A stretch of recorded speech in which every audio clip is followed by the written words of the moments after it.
వీక్షకులందరికీ నమస్కారం. మార్చి నెలలో ద్వాదశ రాశుల వారికి ఏ విధమైనటువంటి ఫలితాలు కలగబోతున్నాయో ఈ వీడియో ద్వారా తెలుసుకునేటువంటి ప్రయత్నం చేద్దాం.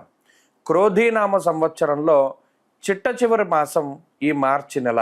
ఈ పాల్గొన మాసంలో గ్రహ సంపత్తిని గనక మనం పరిశీలనం చేస్తే గురుడు వృషభ రాశి యందు సంచారం చేస్తూ ఉన్నారు. మిథునమందు కుజుని యొక్క సంచారము కొనసాగుతూ ఉన్నది. కన్యారాశి యందు కేతుగ్రహం సంచారాన్ని ఆయన కొనసాగిస్తూ ఉన్నారు. అలాగే ఈ నెల మార్చి 15వ తారీఖు వరకు కూడా కుంభరాశి యందు రవి శనేశ్వరుడితో కలిపి సంచారం చేస్తూ 15వ తారీఖు నాడు మీనరాశిలోకి రవి యొక్క ప్రవేశం అనేటువంటిది జరగబోతూ ఉన్నది.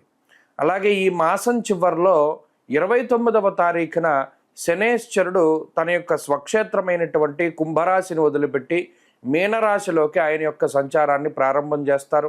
అప్పటికే మీనరాశిలో రాహువు, బుధుడు, శుక్రగ్రహాలు మీనరాశిలోని ఈ మాసం ప్రారంభం నుండి తమ యొక్క సంచారాన్ని కొనసాగిస్తూ ఉన్నటువంటి తరుణంలో రవి, శనేశ్వరుడు అలాగే చంద్రుడితోటి కలుపుకొని మీనరాశి యందు ఈ మాసం చివరిలో అనగా 29వ తారీఖు లగాయితూ ఒక 2.5 రోజుల పాటు షష్టగ్రహ కూటమి అనేటువంటిది జరగబోతూ ఉన్నది. ఒక 2.5 రోజుల తర్వాత అనగా ఏప్రిల్ 1వ తారీఖు నుండి చంద్రుడు మారిపోవడంతో ఈ షష్టగ్రహ కూటమి వల్ల పంచగ్రహ కూటమి కింద తగ్గుతుంది. ఆ తదుపరి కొన్ని రోజులకి శుక్రుని యొక్క మార్పుతోటి 4 గ్రహాల యొక్క కూటమిగా ఉంటుంది.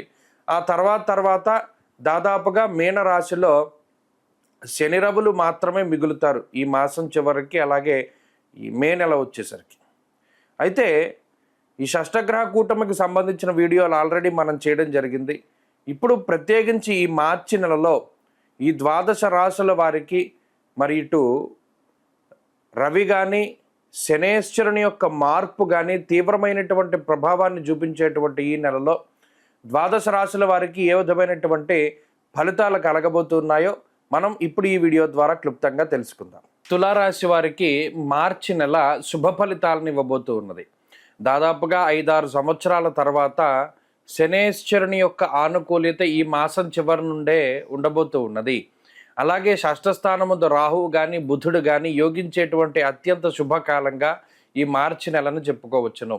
అలాగే 15వ తారీఖు లగాయితూ షష్ఠస్థానముందు రవిగ్రహం యొక్క సంచారం కూడా ఈ రాశి వారికి అనుకోని విధంగా శుభ ఫలితాలను ఇస్తూ ఉన్నది. ప్రత్యేకించి ఎక్కువగా ఈ గ్రహాలన్నీ కూడా 6వ స్థానంలో కూడుకొని ఉండడం, రాహు, రవి, శనేశ్వరులు షష్ఠస్థాన స్థిత ఫలితాన్ని ఇస్తూ ఉండడం వల్ల యోగ్యమైనటువంటి ఫలితాలను వీరు అనుభవించబోతూ ఉన్నారు.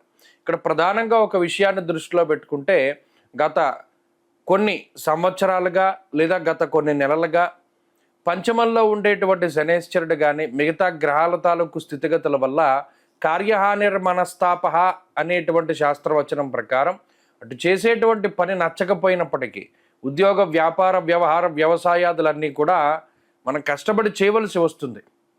ఇప్పుడు చేసేటువంటి పని నచ్చుతూ ఉండడము లేదా నచ్చేటువంటి పని చేయడం, ధనధాన్యాది వృద్ధించ స్త్రీపుత్ర సుఖవర్ధనం ఇష్టసిద్ధిరభీష్టార్థ అన్నారు. అనగా అభీష్టం ఏదైతే ఉన్నదో అంటే పలానా అభీష్టం ఉన్నది, పలానా కోరిక ఉన్నది, పలానా డిజైర్ ఉన్నది, అది ఖచ్చితంగా నెరవేరేటువంటి సమయం ఆసన్నమవుతుంది. అంటే మీకు నచ్చినటువంటి విధానంలో మీ జీవితం ఉండడం, అలాగే మీ జీవితంలో సంపాదించేటువంటి మార్గాలు పెరుగుతూ ఉండడం, నచ్చినటువంటి విధంగా పనిచేయడం, ఆ సమయాన్ని ఉపయోగించుకోవడం ద్వారా ఆదాయాన్ని సంపాదించుకోవడం, ఇలా జీవన గమనానికి సంబంధించినటువంటి కొన్ని ముఖ్యమైనటువంటి విషయాలు ప్రభావితం చెందేటువంటి పరిస్థితులు ఉన్నాయి. అలాగే ధైర్యబుద్ధిర్ వీర్యబుద్ధిర్ రిపునాశ సదాశుభం అన్నారు. ఇక్కడ అటు రాహువు కానీ బుధుడు కానీ షష్ఠభావమందు కలిసి ఉండడం, న్యాయస్థానాలకి సంబంధించినటువంటి విషయాలు, బ్యాంకు లావాదేవీలు, అలాగే ఫైనాన్షియల్ మ్యాటర్స్ ఏవైతే ఉన్నాయో అనగా ఏదైనా కొన్ని ఆర్థిక సంబంధమైనటువంటి ఇబ్బందుల్లో ఉన్నప్పుడు, ఆర్థిక సంబంధమైనటువంటి నేరాలలో మీరు ఇబ్బంది పడుతూ ఉన్నప్పుడు, న్యాయస్థాన సంబంధమైనటువంటి విషయాల్లో బాధపడుతూ ఉన్నప్పుడు, వైవాహిక జీవితానికి సంబంధించినటువంటి ఆ జీవిత భాగస్వామి సంబంధించినటువంటి న్యాయపరమైనటువంటి చికాకుల్ని అనుభవిస్తూ ఉన్నప్పుడు ఈ గ్రహస్థితి ఇప్పుడు మీకు అనుకూలంగా ఉండడం వల్ల పై న్యాయస్థానాలకు సంబంధించినటువంటి విషయాలు ఏవైతే మనం చెప్పుకుంటూ వచ్చామో అవన్నీ కూడా తులారాశి వారికి చాలా అనుకూలంగా ఉంటాయి. అంతేకాకుండా ఒక రకమైనటువంటి శక్తి పెరుగుతుంది. అంటే ఏదైనా సాధించగలం అనేటువంటి ఒక ఆత్మవిశ్వాసం కానీ, దేన్నైనా ఛేదించగలం అనేటువంటి యుక్తి, తెలివితేటలు మనకున్నాయి అనేటువంటి ఒక ధైర్యం కానీ తులారాశి వారిలో ఉంటుంది. అంతేకాక ఏ రకమైనటువంటి అనారోగ్య సమస్య వచ్చినా వాటిని త్వరితగతిన తగ్గించుకునేటువంటి శక్తి ఉంటుంది. రికవరీ రేట్ చాలా ఎక్కువగా ఉంటుంది. అలాగే సహాయం చేసేటువంటి వ్యక్తులు ఎక్కువగా వస్తూ ఉంటారు. ఈ మార్చి నెలలో చాలా అద్భుతమైనటువంటి శుభ ఫలితాలే కనబడుతూ ఉన్నాయి.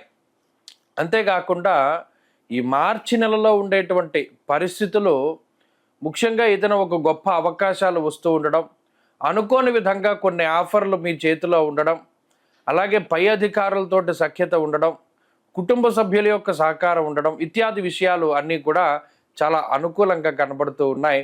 దీనివల్ల ఒక మానసికమైనటువంటి ప్రశాంతతని కూడా మార్చి నెలలో పొందడానికి అవకాశం ఉంటుంది.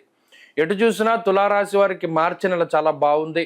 విదేశీయానానికి కానీ, విదేశాల్లో ఉన్నటువంటి వారికి కానీ, విద్యా ఉద్యోగ వ్యాపార పరిస్థితులు కానీ అన్నీ కూడా చాలా సానుకూలంగా కనబడుతూ ఉన్నాయి.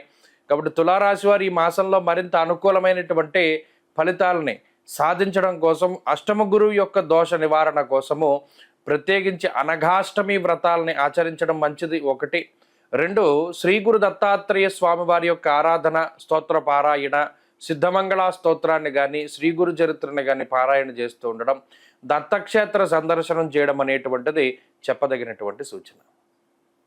మార్చి నెల 29వ తారీఖు లగాయతు మే 21వ తారీఖు వరకు దాదాపుగా 53 రోజుల పాటు శని రాహువుల యొక్క యుతి మీనరాశి యందు, అందున పర్టికులర్గా పూర్వభాద్ర నక్షత్రం 4వ పాదంలో ఈ 53 రోజుల పాటు శని రాహువుల యొక్క కంజంక్షన్ అనండి, యుతి అనండి, కలయిక అనండి, ఏదైనా సరే ఈ 2 గ్రహాలతో పాటు, అంటే ఇక్కడ షష్టగ్రహ కూటమి కూడా జరుగుతోంది, కానీ మిగతా గ్రహాల యొక్క కలయిక కన్నా శని రాహువుల యొక్క కలయిక, ఈ శని రాహువులతో పాటుగా రవి కూడా మీనరాశిలో ఉంటూ ఈ 3 గ్రహాల యొక్క కలయిక తీవ్రమైనటువంటి ప్రభావాన్ని చూపించబోతూ ఉన్నది. అయితే ఇది ప్రకృతి పరంగా ఇబ్బంది పెడుతూ ఉంటుంది. ఈ షష్టగ్రహ కూటమి వల్ల ప్రకృతి పరంగా వచ్చేటువంటి విపత్తుల గురించి మనం ఆల్రెడీ ఒక వీడియో చేశాం, అది డిస్క్రిప్షన్లో ఉంది. అయితే ఇప్పుడు చేస్తున్నటువంటి ఈ వీడియో ప్రత్యేకించి ద్వాదశ రాశుల వారికి శని రాహువుల యొక్క యుతి వల్ల వచ్చేటువంటి విపరీతమైనటువంటి ఫలితాలు ఏమిటి, ఇందులో కొంతమంది విపరీతంగా లాభపడేటువంటి సందర్భాలు ఉన్నాయి. ప్రత్యేకించి శని రాహువులు కలిసి యోగిస్తే ఓవర్ నైట్ స్టార్స్ అని చేస్తారు ఆ 2 గ్రహాలు కూడా. అంటే ఎలా ఉన్నవాడైనా, ఉదాహరణకి చూడండి, ఈ కుంభమేళాలో కొంతమంది అలాగే ఓవర్ నైట్లో స్టార్స్ అయ్యారు. అంతా పీక్లో శని రాహువులు యోగిస్తే స్టార్డమ్ వస్తుంది. అది ఏదైనా సరే, అంటే ఆర్థికంగా ఉపయోగపడుతుంది, లేకపోతే ఇంకోటి అది ప్రయోజనాన్ని పక్కన పెడితే అంత విపరీతంగా యోగిస్తారు. అలాగే శని రాహువులు ఇబ్బంది పెడితే అంతగానో ఇబ్బంది పెట్టేటువంటి పరిస్థితులు ఉన్నాయి.